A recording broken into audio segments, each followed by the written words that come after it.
One thing that to another. पहले वो 25 minute वाले शोज़ करते थे, सीरियल बनाए, फिर 10-12 साल बाद जाके फिल्म बना दी पहली, बड़े पैसे जोड़ जोड़ के।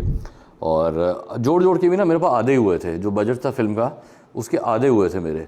और शाज़िया कहती थी अभी तो यार सिनेमा का तो कोई सीन ही नहीं है, अभी वो खुदा के लिए एक आई है, वो आई है, नबील की फिल्म आ गई थी, तो अभी नहीं करो। वो स्कूल के किसी ट्रिप पे गई 4 दिन, तो मैंने पीछे से मोनोलॉग शूट कर लिया। कराची से लाहौर का जो ओपनिंग है ना, हाँ। वो मैंने 3 दिन लगा के शूट कर लिया, डीपी शीपी पकड़ के।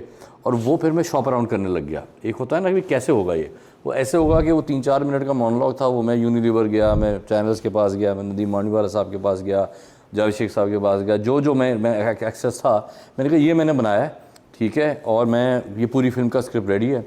यूनिलीवर पे एक भली टीम थी, उन्होंने कहा अच्छा सुनाए हमें आके। तो मैं और यासिर पहुंच गए। यासिर ने अपना मोती का कैरेक्टर किया, मैंने बाकी सारे कैरेक्टर, हमने पढ़ी 2 घंटा वो फिल्म, उन्होंने कहा डोंट गो एनीवेयर एल्स। मैंने कहा अल्लाह हैज़ बीन वेरी काइंड। लोगों को बहुत धक्के खाने पड़ते हैं, स्पेशली पहली फिल्म का पहला ड्रामा भी करने के लिए। मेरा पहला ड्रामा भी बड़ा ईजी था क्योंकि वो फुट इन द डोर हो गया था। पहली फिल्म भी कंपेरेटिवली ईजी थी कि घर वर नहीं बेचना पड़ा और लोगों का वो नहीं